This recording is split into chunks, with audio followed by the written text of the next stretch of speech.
This is Ranjeet Kumar Jha and you are watching your beautiful सा channel PPDRKJ यानी physics point Darbhanga. जैसा कि गाइज अभी अपन लोग क्लास 10th का फिजिक्स पढ़ रहे हैं, जिसमें अभी अपन लोग पर्टिकुलर चैप्टर इलेक्ट्रिसिटी पे आ चुके हैं, जहाँ पे आज अपन लोग देखेंगे लेक्चर नंबर 7। यानी अपन लोगों ने रेजिस्टेंस देखा था और NCERT का each question based on resistance and SC Verma का बेस्ड ऑन रेजिस्टेंस का जो भी प्रॉब्लम था अपन लोगों ने देखा था। आज चलिए अपन लोग रेजिस्टिविटी के बारे में देखेंगे। यहाँ पे मैं ईच NCERT और SC वर्मा का क्वेश्चन इन्वॉल्व करूंगा और नोट आपको PDF फॉर्मेट में डिस्क्रिप्शन बॉक्स के भीतर मिल जाएगा, तो वहां से जाके आप डाउनलोड कर लेना। तो चलिए स्टार्ट करते हैं क्लास 10 फिजिक्स लेक्चर नंबर आपका हो गया ये 7। ओके, नाउ आज का टॉपिक रहा अपना रेजिस्टिविटी।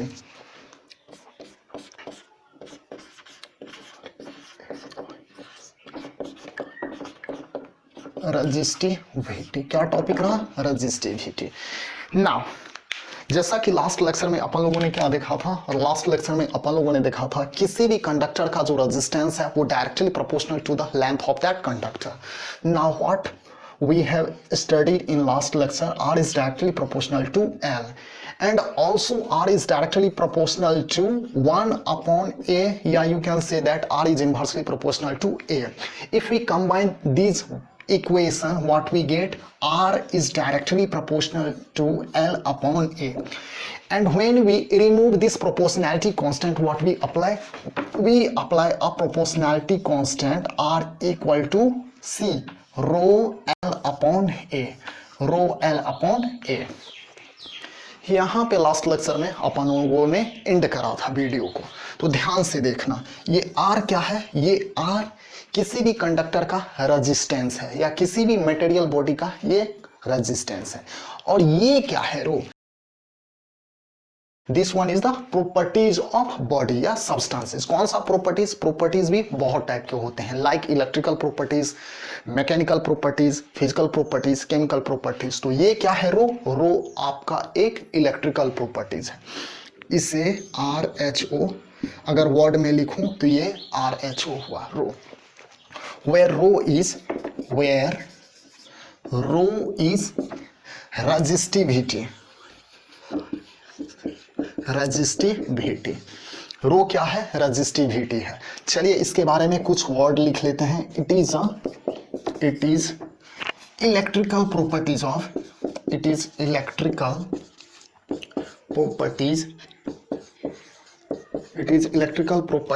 ऑफ कंडक्टर, या यहाँ पे अपन लोग कंडक्टर पढ़ रहे हैं तो it is the electrical properties of conductor और सब्सटेंस। ठीक है, ये क्या है? इलेक्ट्रिकल प्रॉपर्टीज है किसी भी कंडक्टर का या कोई भी सब्सटेंस हो सकता है। लेट्स सी, यहाँ पे अब अपन लोग आगे बढ़ते हैं। ये क्या है? Electrical properties. अब रहा बात, अगर मैं रेजिस्टिविटी पूछता हूं आपसे, तो रेजिस्टिविटी इक्वल टू क्या होगा?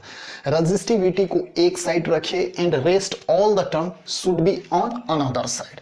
तो रो इक्वल टू क्या होगा? ध्यान से देखिए, रो को हमने इधर ही राइट हैंड साइड में रखा और जितने भी टर्म है उनको हमने लेफ्ट हैंड साइड ले लिया। तो रो इक्वल टू क्या हो जाएगा? R इधर है R, A हो जाएगा A अपॉन L होगा कि? बिल्कुल होगा। अब ध्यान से देखिए, अगर मैं इनका यूनिट पूछूं रो का तो क्या होगा? देखो, रेजिस्टेंस का यूनिट क्या होता है? ओम। और एरिया ये तो हुआ क्रॉस सेक्शनल एरिया, किसका? तो किसी भी कंडक्टर का या सब्सटेंसेस का। ओम मीटर स्क्वायर अपॉन मीटर, तो क्या हो जाएगा? यूनिट। और यहाँ पे यूनिट में कौन सा बात करूंगा? तो SI यूनिट बात करूंगा। तो इट्स SI यूनिट इज, ध्यान से देखना, ओम मीटर होगा कि नहीं? देखो, इनका ओम, इनका मीटर स्क्वायर अपॉन मीटर, तो मीटर स्क्वायर और मीटर कैंसिल होकर क्या बचा? ओम मीटर। ठीक है यहाँ पर। अब ध्यान से देखिए, क्या इस रो को या रेजिस्टिविटी को अपन लोग स्पेसिफिक रेजिस्टेंस नहीं बोलते हैं। क्या बोलते हैं? Specific resistance. Mind it is also called as called as specific resistance. It is also called as specific resistance. ये क्या कहलाता है? स्पेसिफिक रेजिस्टेंस भी कहलाता है। अब ध्यान से सुना, यहाँ पे मैं कुछ नोट्स बताऊंगा। Conductor and alloys have very low resistivity. Conductor and alloys have very low resistivity. And ये क्यों लो होगा तो इनका डिस्कस अपन लोग आज ही के लेक्चर में आगे करेंगे। तो ध्यान से देखो, कंडक्टर, कंडक्टर के बदले में आप ऐसे डाल सकते हो metals, metals and alloys. Alloys समझते हो? एलॉयज कहते हैं जब टू और मोर मेटल्स फॉर्म होकर जब किसी एक नए सब्सटेंसेस का फॉर्म करता है तो उसे अपन लोग क्या बोलते हैं? एलॉयज बोलते हैं। ठीक है, ये बाय द वे आप लोग केमिस्ट्री में पढ़ोगे या पढ़ रखा होगा। तो कंडक्टर्स यानी metals and alloys have very low resistivity, very low resistivity. ऐसे हुआ।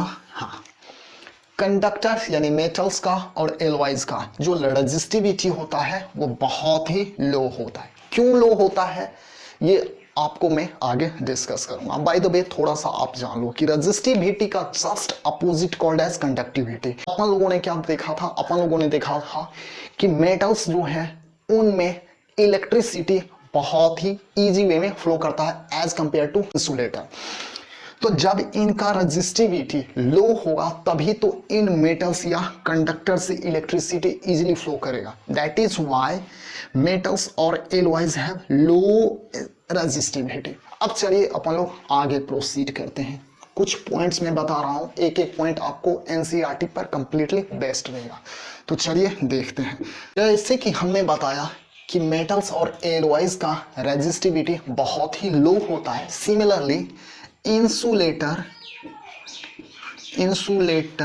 have very high resistivity, very high resistivity। Insulator का जो रेजिस्टिविटी होता है वो बहुत ही हाई होता है। अगर कभी कभार आपसे ऑर्डर में पूछा जाता है कि कितना होता है इंसुलेटर का रेजिस्टिविटी तो ये भी माइंड रखना कि देखो रेजिस्टिविटी का जैसे कि अपन लोग यूनिट ऑलरेडी देख चुके हैं। तो ऑर्डर में it's order resistivity, it's order is 10 to the power 12 ohm metre to 10 to the power 14 ohm metre. ये ध्यान देखना, 10 to the power पॉजिटिव में 12 है, ohm metre to 10 to the power 14 ohm meter होता। whereas इनका it's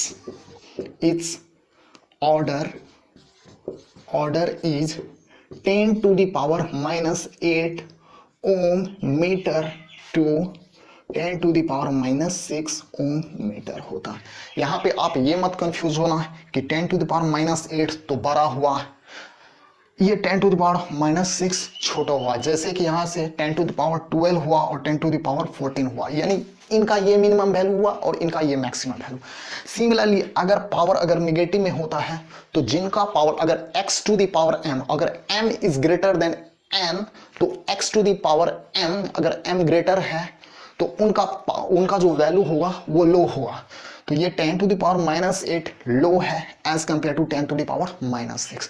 तो resistivity very करता है किस में? तो कंडक्टर्स या मेटल या एलॉयज में of order 10 to the power -8 ohm metre to 10 to the power -6 ohm metre.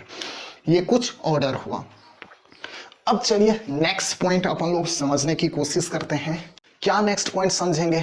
तो जैसे कि अपन लोगों ने लास्ट लेक्चर में देखा था कि टेम्परेचर के बढ़ने से रेजिस्टेंस बढ़ता है किसी भी कंडक्टर का। सिमिलरली आज भी देखेंगे कि रेजिस्टिविटी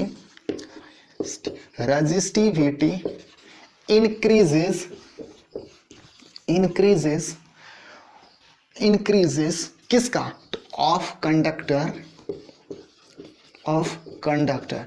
रेजिस्टिविटी इंक्रीज करता है किसका, तो मैं यहां पे मेंशन कर रहा हूं कंडक्टर का, विथ इंक्रीज ऑफ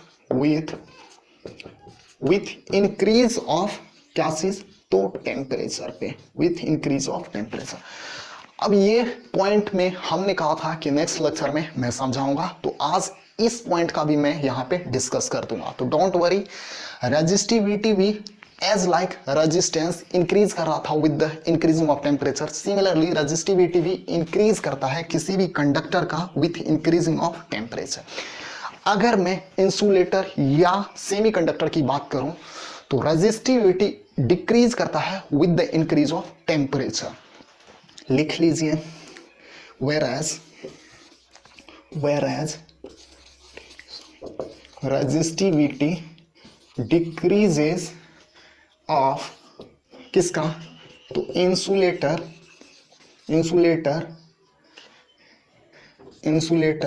एंड किसका, तो सेमीकंडक्टर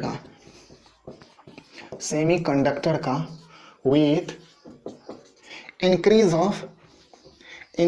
ऑफ क्या चीज, तो टेम्परेचर। आई थिंक आप ये पॉइंट समझ गए होंगे और ये सारे टर्म्स कैप्चर हो रहा होगा कैमरा में। मैं 1 मिनट देखना चाहूंगा। जी हाँ, लगभग कैप्चर तो हो रहा है। चलिए, अब तो अपने पास जगह नहीं है, मैं यहाँ पे सजेस्ट करूंगा कि आप इनका स्क्रीनशॉट ले लें, अदरवाइज आपको इसका नोट मिल जाएगा पीडीएफ फॉर्मेट में डिस्क्रिप्शन बॉक्स के भीतर। तो एक एक पॉइंट बहुत ही इंपॉर्टेंट है एससी वर्मा के लिए और एनसीईआरटी के लिए, तो आप इनका स्क्रीनशॉट ले लीजिए।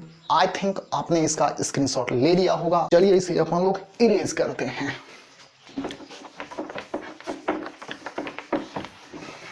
चलिए अपन लोग कुछ और पॉइंट्स बेस्ड ऑन रेजिस्टिविटी समझने की कोशिश करते हैं। तो नेक्स्ट पॉइंट लगाइए, जैसे कि अपन लोग एलॉयज के बारे में ऑलरेडी इंट्रोड्यूस हो चुके हैं या आप केमिस्ट्री में ऑलरेडी फेमिलर हो गए। तो alloys have high resistivity, alloys have high resistivity compared to non-metals and semiconductor. तो alloys have high resistivity. That is why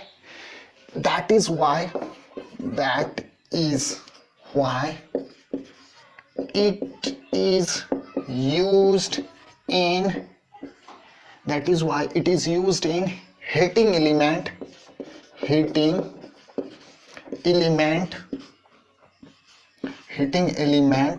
like iron, toaster, etc. या गीजर बोलते हैं वाटर हीटर को, etc. अब इस एलॉयज का हम हीटिंग एलिमेंट में क्यों यूज करते हैं, यहां पर एक इंपॉर्टेंट क्वेश्चन बन सकता है। क्यों यूज करते हैं, because it is used in heating element because it cannot oxidize। ये ऑक्सीडाइज नहीं होता है, ऑक्सीडाइज तो होगा, नॉट ऑक्सीडाइज इजीली ऑक्सीडाइज नहीं हुआ। ऑक्सीडाइज का मतलब हुआ बर्न होना। इन फिजिक्स के लैंग्वेज में, केमिस्ट्री में इनका मीनिंग आप जानते होंगे। तो ऑक्सीडाइज का मतलब क्या हो गया, burn. It can not burn easily L होगा, इजीली टी नहीं होगा, sorry.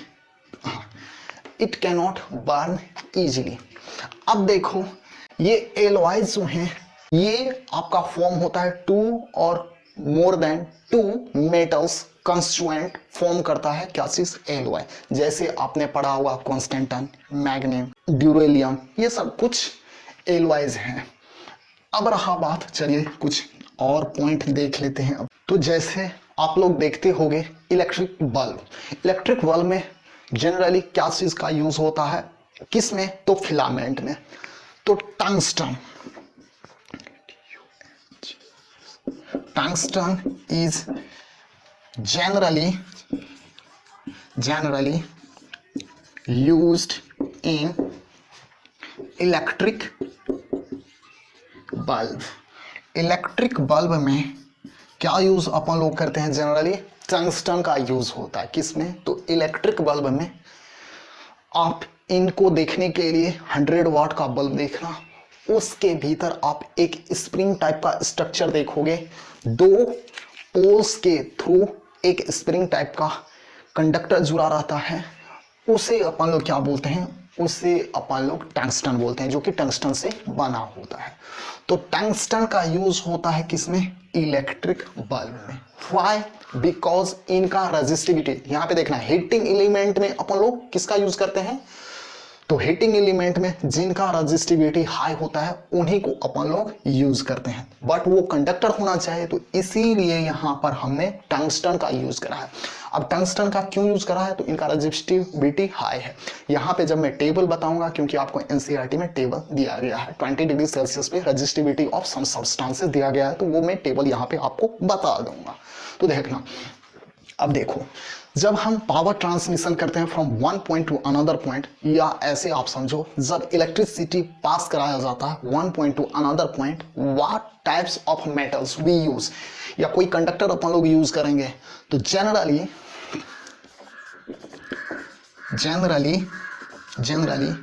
Aluminium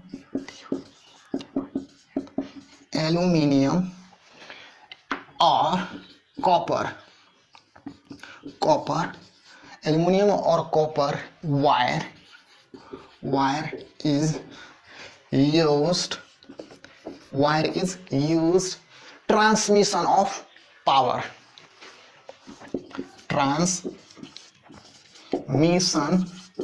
transmission of power या इलेक्ट्रिसिटी को ट्रांसमिट करने के लिए एक पॉइंट से दूसरे पॉइंट में अपन लोग क्या यूज करते हैं? तो अपन लोग एल्यूमिनियम या कॉपर वायर यूज करते हैं। क्यों यूज करते हैं? क्योंकि ये कॉपर या एल्युमिनियम का रेजिस्टिविटी लो होता है। जैसे कि हमने पहले ही बताया था कि मेटल्स का रेजिस्टिविटी लो होता है as compare to alloys, semiconductor and insulator. That is why aluminium और कॉपर का यूज करा जाता है। बाय द वे, अभी मैं टेबल बताऊंगा तो वहां पे आप देखोगे कि silver is the best conductor. जब सिल्वर बेस्ट कंडक्टर है, then why silver is not used to transmit power from one point to another point? Because of its cost. तो इनका ये एक जनरली रीजन है, तो ये आप एग्जांपल ऐसे समझा सकते हैं। अब चलिए नेक्स्ट पॉइंट अपन लोग समझने की कोशिश करते हैं। तो नेक्स्ट पॉइंट आप राइट डाउन कीजिए। जैसे कि हमने बताया कि एल्युमिनियम और कॉपर वायर का यूज करते हैं ट्रांसमिशन ऑफ पावर, जबकि एल्युमिनियम और कॉपर का resistivity as compare to high है, तो क्यों यूज करते हैं? तो इसके लिए मैं कुछ चार्ट्स बनाऊंगा एट पर्टिकुलर टेम्परेचर पर किस सब्सटेंसेस का कितना रेजिस्टिविटी है। तो रेजिस्टिविटी का आप ऑलरेडी यूनिट जानते हो, ओम मीटर होता है। तो पहले मैं चाहूंगा कि आप इनका स्क्रीनशॉट ले लीजिए, इसके बाद मैं रेजिस्टिविटी बताऊंगा कुछ सब्सटेंसेस का। बाय द वे, ये वैल्यू आपको रटने की जरूरत नहीं है, तो फिर भी मुझे याद है, मैं आपको समझा दूंगा। तो पहले आप इनका स्क्रीनशॉट ले लीजिए। आई थिंक आप स्क्रीनशॉट ले लिए होंगे, तो मैं इसे इरेज कर दूं। चलिए, तो हेडिंग बनाइए, सम सब्सटेंसेस का रेजिस्टिविटी किसी पर्टिकुलर टेम्परेचर पे। तो वो आपके एनसीईआरटी बुक के अकॉर्डिंग 20 डिग्री सेल्सियस पर एक टेबल दिया गया है, उस टेबल को मैं यहाँ पे बनाऊंगा। तो हेडिंग क्या हो जाएगा? सम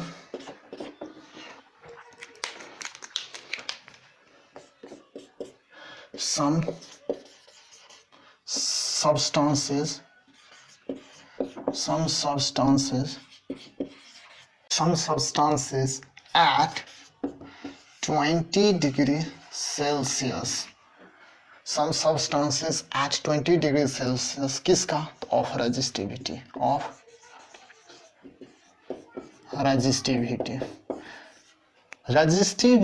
of some substances at 20 degree Celsius। समझ में आया? Resistivity of some substances at 20 degree Celsius पे आपका टेबल दिया गया है। तो टेबल के अकॉर्डिंग यहां पर मटेरियल है, मटेरियल या बॉडी होगा, वो बॉडी किस किस सब्सटेंसेस से बना हुआ है, यहाँ पे मटेरियल होगा, यहाँ पर रेजिस्टिविटी होगा, रेजिस्टिविटी, ठीक है। रेजिस्टिविटी ओम मीटर में होगा, रेजिस्टिविटी किस में होगा, ओम मीटर में। तो सबसे पहले मैं यहाँ पे मेटल्स को उठाता हूं, सबसे पहले मैं कंडक्टर को उठाता हूं, सॉरी कंडक्टर को उठाता हूं, या कंडक्टर जनरली मेटल्स होता है। तो सबसे पहले सिल्वर का नंबर आता है, सिल्वर, ठीक है। इनका रेजिस्टिविटी कितना होता है, तो इनका रेजिस्टिविटी 1.6 होता है इंटू 10⁻⁻8 ओम मीटर होता है, ठीक है। उसके बाद दूसरा नंबर आपका आता है कॉपर, ठीक है। कॉपर का रेजिस्टिविटी क्या होता है, तो कॉपर का रेजिस्टिविटी 1.62 इंटू 10⁻⁻8 ओम मीटर होता है, ठीक है।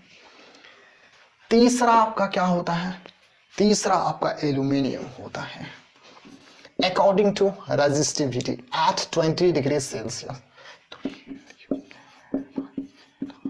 एल्यूमिनियम, इनका रेजिस्टिविटी कितना होता है, तो इनका रेजिस्टिविटी आपका 2.63 इंटू 10⁻⁻8 ओम मीटर होता है।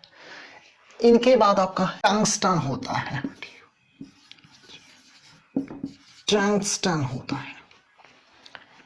इनका रेजिस्टिविटी कितना होता है, तो इनका रेजिस्टिविटी आपका 5.20 इंटू 10⁻⁻8 ओम मीटर होता है। टंगस्टन का बाद आपको टेबल के अकॉर्डिंग दिया गया है निकेल, जिसका रेजिस्टिविटी कितना होता है, निकेल का रेजिस्टिविटी आपको कितना दिया गया, 6.84 इंटू 10⁻⁻8 ओम मीटर। निकेल के बाद आपको मिलेगा अकॉर्डिंग टू रेजिस्टिविटी मेटल्स आता है जिनका नाम है आयरन। आयरन का रेजिस्टिविटी कितना होता है, आयरन इनका होता है 10 इंटू 10⁻⁻8 ओम मीटर होता है, ठीक है। सिमिलरली मैं यहाँ पर सारे टेबल का जो वैल्यू दिया गया है वो यहाँ पे मैं राइट डाउन कर देता हूँ। तो ये कुछ हमने सब्सटेंसेस था इन टेबल एनसीईआरटी में जो कि हमने यहाँ पे राइट डाउन कर दिया है, जिनका क्या रेजिस्टिविटी है वैल्यू आपको दे दिया गया है। तो ये वैल्यू आपको रटने की जरूरत नहीं है। हाँ, आपको क्या रटना पड़ेगा, कॉन्स्टेंटन ये जो एलॉयज है, ये मैग्नीन ये जो एलॉयज है, ये नाइक्रोम ये जो एलॉयज है, किन किन मेटल कंस्टिट्यूएंट से मिलकर ये कॉन्स्टेंटन एलॉयज फॉर्म हुआ है। तो कॉन्स्टेंटन एलॉयज है किसका, कॉपर और निकेल का। सिमिलरली मैग्नीन ये एलॉयज हैं, एलॉयज हैं। ये मैग्नीन किस किस से फॉर्म हुआ है, कॉपर, मैग्नीन, निकेल से। Nichrome, nickel, Cr, Mn and लोहा से, यानी फेरम या आयरन से। तो इन एलॉयज का क्या क्या कॉन्स्टिट्यूएंट है, कितना परसेंट है, ये केमिस्ट्री में बराबर क्वेश्चन पूछा जाता है। तो यहाँ पे मैं रिकमेंड करूंगा कि ये एलॉयज किन किन कंस्टिट्यूएंट मेटल से फॉर्म हुआ है ये आप काइंडली रिमेंबर रखना। बाय द वे टेबल का वैल्यू क्या रटने की जरूरत नहीं है। तो आई थिंक आप इसे समझ गए होंगे। तो हमने क्या बताया था कि हमने बताया था कि यहाँ पे देखो, जब रेजिस्टिविटी सिल्वर का हाई है as compare to all metals जितने भी हैं उनमें से सबसे लो रेजिस्टिविटी जब सिल्वर का होगा तो डेफिनेटली ही इसका कंडक्टिविटी सबसे हाई होगा, और कंडक्टिविटी हाई है तो दैट मीन्स उससे करंट उतना ही इजीली फॉलो या पास हो सकता है। तो इनका रेजिस्टिविटी सबसे लो है और इनका रेजिस्टिविटी इन टेबल के अकॉर्डिंग मैग्नीज का हाई है, देखो 1.84 इंटू 10⁻⁻6 है ऑर्डर देखो, और इनका देखो 1.6 इंटू 10⁻⁸ ओम मीटर में। अगर एलवाइज की मैं बात करूं तो 49 into 10⁻⁻6 and 44 into 10⁻⁻6, 100 into 10⁻⁻6 ohm metre. Class का देखो पावर पॉजिटिव में है 10⁻10 टू 10⁻14, डायमंड का 10⁻12 टू 10⁻13। पेपर कौन सा पेपर, तो ड्राई पेपर, ड्राई पेपर लिख लो, ड्राई पेपर का होता है 10⁻12 ओम मीटर इनका रेजिस्टिविटी। तो कभी कभी क्वेश्चन ये दिया जाता है कि एट पर्टिकुलर टेम्परेचर पे आपको किसी भी सब्सटेंसेस का रेजिस्टेंस दे दिया जाएगा, उनका लेंथ दे दिया जाता है, उनका क्रॉस सेक्शनल एरिया दिया जाता है, तो आपको फाइंड करना है कि उनका रेजिस्टिविटी क्या होगा।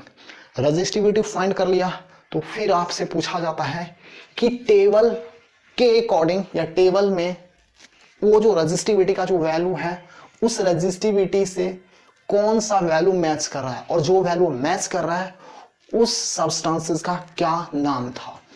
अगर मान लो कि रेजिस्टिविटी का वैल्यू आपको 5.2 आता है या 5.3 भी आता है, तो ये वैल्यू किसके नजदीक है, ये वैल्यू टंगस्टन के नजदीक है, तो आपको उस सब्सटेंसेस का क्या नाम बताना है, टंगस्टन। जैसे कि इस टाइप का क्वेश्चन आपको एनसीईआरटी में दिया है, तो मैं सजेस्ट करूंगा पहले आप इसका स्क्रीनशॉट ले लें, इसके बाद अपन लोग सिंपली वही क्वेश्चन पे चलते हैं। तो आई थिंक आप स्क्रीनशॉट ले लिए होंगे, तो मैं इसे इरेज कर दूं, ओके। तो एनसीईआरटी में क्वेश्चन नंबर 12.5 है, रेजिस्टिविटी पर बेस्ड है। रेजिस्टिविटी वैल्यू आपको फाइंड करना है और पूछ रहा है कि वो रेजिस्टिविटी का वैल्यू कौन सा सब्सटेंस का है। तो चलिए क्वेश्चन एनसीईआरटी का 12.5 है, क्वेश्चन 12.5 एनसीईआरटी का। तो फाइनली हमने क्वेश्चन यहाँ पे लिख दिया है। Now see how we try to solve these types of question. Here question is what, here question is the resistance of a metal wire of a length 1 meter is 26 ohm at 20 degrees Celsius. That means at 20 degrees Celsius question is given that a conductor of length 1 meter is given as 26 ohm. That means R is here 26 ohm and length of that conductor is what, to 1 meter. And see at which temperature, at 20 degrees Celsius, at 20 degrees Celsius, at 20 degrees Celsius resistance of that conductor is 26 ohm, length of that conductor or wire or metal is 1 meter, and cross section of that metal wire is 0.3 mm. That means area equal to what, तो area equal to pi r square, pi r square. Here r is not given, indirectly d is given, and you know that from the mathematics d equal to 2r, d equal to 2r. So r equal to what, to r equal to d upon 2. Here d is given what, here d is given 0.3 millimeters.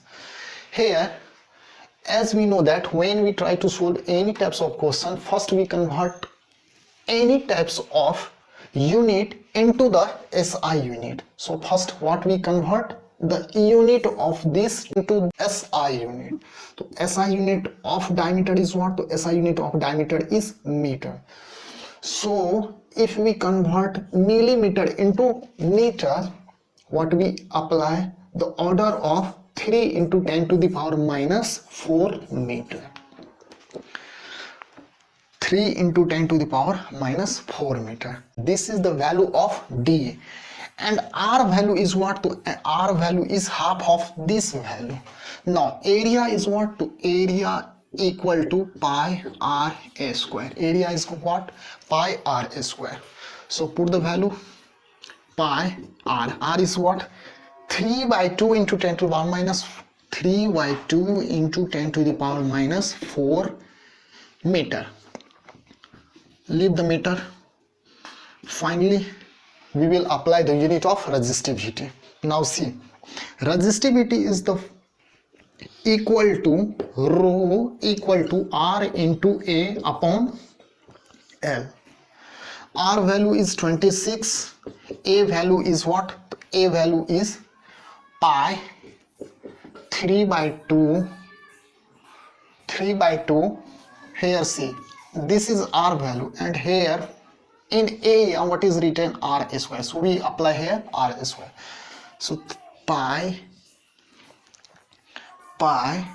R square 3/2 into 10 to the power minus 4 square upon what? To upon length value is what? To length value is 1 meter. Finally, if we solve, then how much the value comes? If you solve, the value will come 1.84 into 10 to the power minus 6 ohm meter. And when you compare this value from the NCERT table, you will see this value is the value of resistivity of magnet. So the material is what? Finally, this value is the value of manganese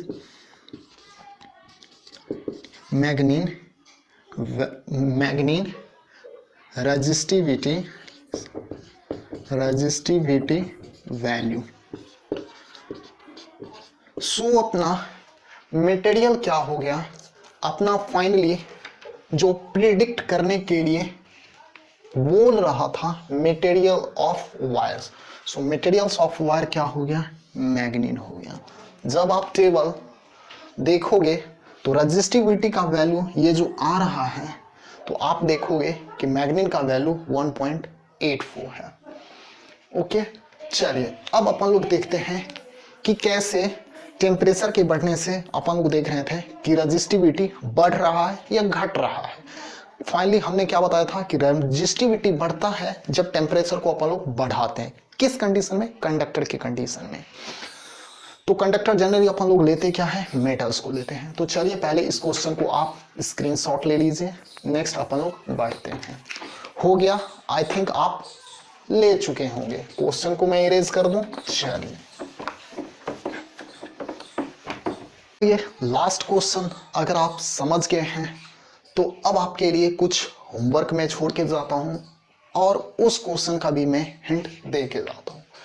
तो आपको solve करने हैं NCERT का question number 4. Question number 4 क्या रहा है? चलिए मैं क्वेश्चन 4 निकाल लेता हूं.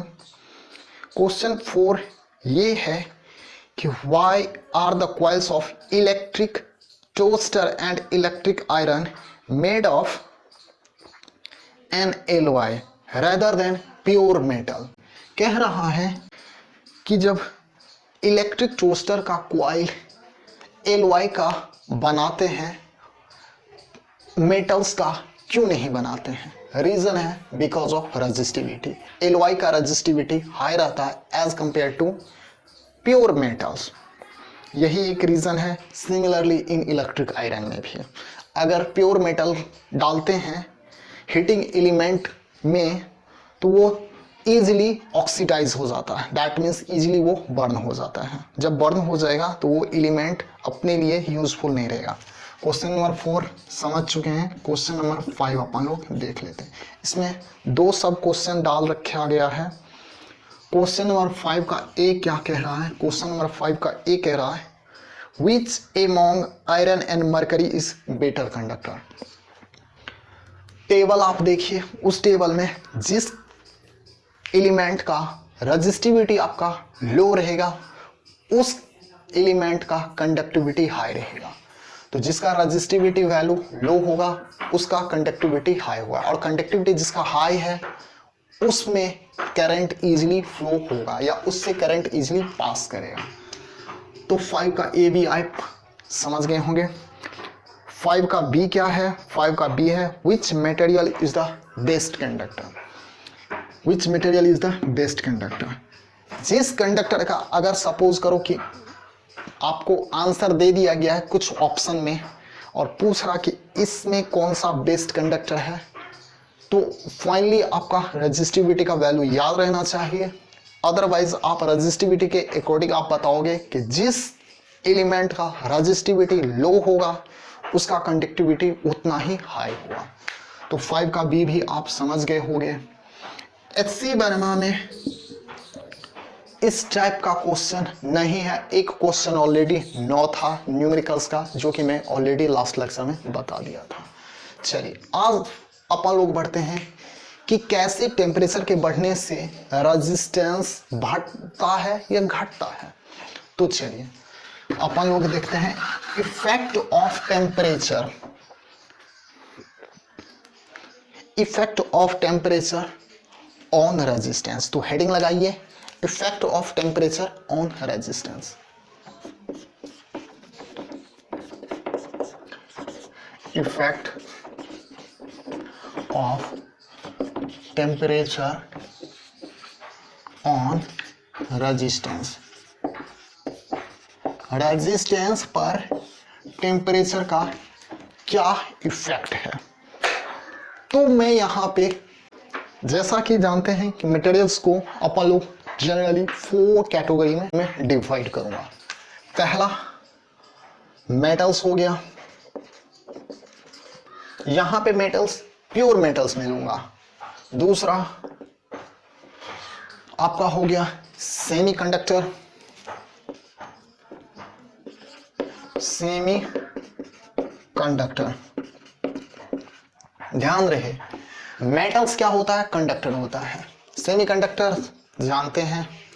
तीसरा इंसुलेटर, इंसुलेटर, इंसुलेटर। चौथा एलॉयज, एलॉयज। ठीक है, इंसुलेटर और एलॉयज। अब यहां पे मैं बारी बारी से टेम्परेचर के बढ़ने से मेटल्स का रेजिस्टिविटी बढ़ेगा या घटेगा, सिमिलरली सेमीकंडक्टर का टेम्परेचर बढ़ने से रेजिस्टिविटी बढ़ेगा या घटेगा, इंसुलेटर का क्या होगा? बढ़ेगा या घटेगा। सिमिलरली एलॉयज का क्या होगा? रेजिस्टिविटी बढ़ेगा या घटेगा। तो चलिए अपन लोग देखते हैं। हमने मान लिया है कि resistance of a conductor at 0 degree Celsius is R0। Late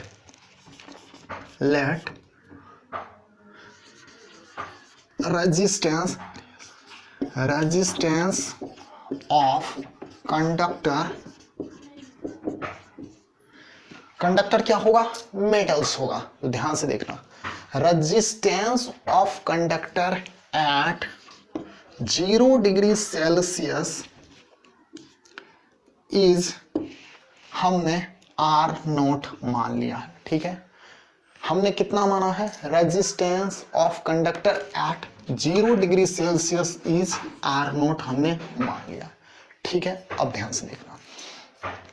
and late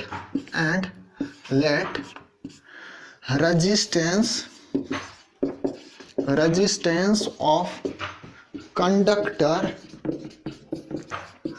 at T degree Celsius पे, T डिग्री सेल्सियस पे क्या होगा? रेजिस्टेंस किसी भी कंडक्टर का हमने मान लिया R ऑफ T होगा, R ऑफ T होगा। तो R of T equal to क्या होगा? देखो R of T, by the way ये आपका 10th सिलेबस के अकॉर्डिंग नहीं है, फिर भी आप जान लो कि कैसे टेम्परेचर के बढ़ाने से सब्सटेंसेस का रेजिस्टेंस बढ़ता है या घटता है, वो देखिए। तो R of T equal to क्या होता है? R0 into 1 plus alpha into T, 1 plus alpha into T. अब रहा बात कि इसके बारे में तो हम थोड़ा बहुत जानते हैं कि रेजिस्टेंस एट पर्टिकुलर टेम्परेचर, ये हुआ R ऑफ T। ये क्या हुआ? रेजिस्टेंस एट 0 डिग्री सेल्सियस, ये R0 है। ठीक है, अल्फा क्या है और टी क्या है? तो T is the temperature at which you are asked to find the resistance of some given metals या कंडक्टर्स या सब्सटेंसेस। अब रहा बात अल्फा क्या है, तो alpha is called as temperature coefficient of resistance, where alpha is temperature coefficient of resistance, temperature coefficient of resistance. इस type से मिलता जुलता फॉर्मूला आप थर्मोडायनामिक्स में क्लास 9th में आइदर पढ़ा होगा अगर आपने एडवांस लेवल का प्रिपरेशन कर रखा होगा, तो अदरवाइज आप 11th में थर्मोडायनामिक्स में इस टाइप्स का फार्मूला पढ़ोगे, या 12th में आप करंट इलेक्ट्रिसिटी में आप पढ़ोगे। अब चलिए देखते हैं कि ये अल्फा क्या है। तो अल्फा आपका टेम्परेचर कोफिशिएंट ऑफ रेजिस्टेंस है। तो अल्फा का वैल्यू क्या होता है? अल्फा का वैल्यू पॉजिटिव होता है। अल्फा का वैल्यू क्या होता है? पॉजिटिव होता है। किसके लिए अल्फा का वैल्यू पॉजिटिव होता है? तो अल्फा का वैल्यू पॉजिटिव होता है आपका मेटल्स के लिए। किसके लिए? मेटल्स के लिए अल्फा का वैल्यू पॉजिटिव होता है। अल्फा का वैल्यू आपका नेगेटिव होता है। किसके लिए? तो अल्फा का वैल्यू नेगेटिव होता है आपका इंसुलेटर के लिए। इंसुलेटर और सेमीकंडक्टर के लिए। सेमीकंडक्टर के लिए अल्फा का वैल्यू क्या होता है? नेगेटिव होता है। सॉरी, नेगेटिव होता है। अल्फा का वैल्यू इंसुलेटर और सेमीकंडक्टर के लिए नेगेटिव होता है, और अल्फा का वैल्यू पॉजिटिव होता है किसके लिए? मेटल्स के लिए। और अल्फा का value very very very less होता है, बट पॉजिटिव में एलवाइज के लिए very very less values for alloys के लिए। एलवाइज के लिए अल्फा का वैल्यू बहुत ही लेस होता है। अब देखो, जब अल्फा का वैल्यू पॉजिटिव है तो यहां पर क्या होगा? अगर मैं अल्फा का वैल्यू पॉजिटिव पुट करता हूं तो R of T equal to R0 into 1 plus alpha of T। तो यहां पे अगर मैं अल्फा यानी समथिंग्स कुछ पॉजिटिव होगा तो जो प्रीवियस वैल्यू था और ये वैल्यू कुल मिला के जब इनका मल्टीप्लीकेशन होता है तो R ऑफ T इंक्रीज करता है। सिमिलरली जब अल्फा का वैल्यू नेगेटिव है तो यहां पर डालने से इनका प्रोडक्ट माइनस ऑफ इनका प्रोडक्ट तो कुछ रिड्यूस करता है। तो इसीलिए आप देखोगे कि इंसुलेटर और सेमीकंडक्टर में टेम्परेचर के इंक्रीज करने पर क्या होता है? रेजिस्टेंस या रेजिस्टिविटी, यहां पे मैं रेजिस्टेंस बता रहा हूं, सिमिलरली रेजिस्टिविटी भी होता है तो वो घटता है। सिमिलरली एलवाइज के लिए भी बढ़ेगा, बट वो स्लाइटली बढ़ेगा। तो यही रीजन है कि टेम्परेचर बढ़ने से कैसे मेटल्स में, इंसुलेटर्स में और एलवाइज में रेजिस्टिविटी या रेजिस्टेंस घटता या बढ़ता है। तो आई थिंक आप ये क्वेश्चन का जवाब आप दे पाओगे जब इससे रिलेटेड पूछा जाएगा। तो आई होप आप सारे कुछ समझ गए होंगे। अगर समझ गए हैं तो इनका स्क्रीनशॉट ले लीजिए। आई थिंक आपने ले लिया होगा। तो चलिए आज के लिए यहीं पे एंड करते हैं। डाउट है चैनल के अबाउट सेक्शन में जाइए, वहां पर मेल आईडी दिया गया है, वहां से कांटेक्ट कीजिए, जरूर सॉल्यूशन मिलेगा। तब तक के लिए all the very best, good bye.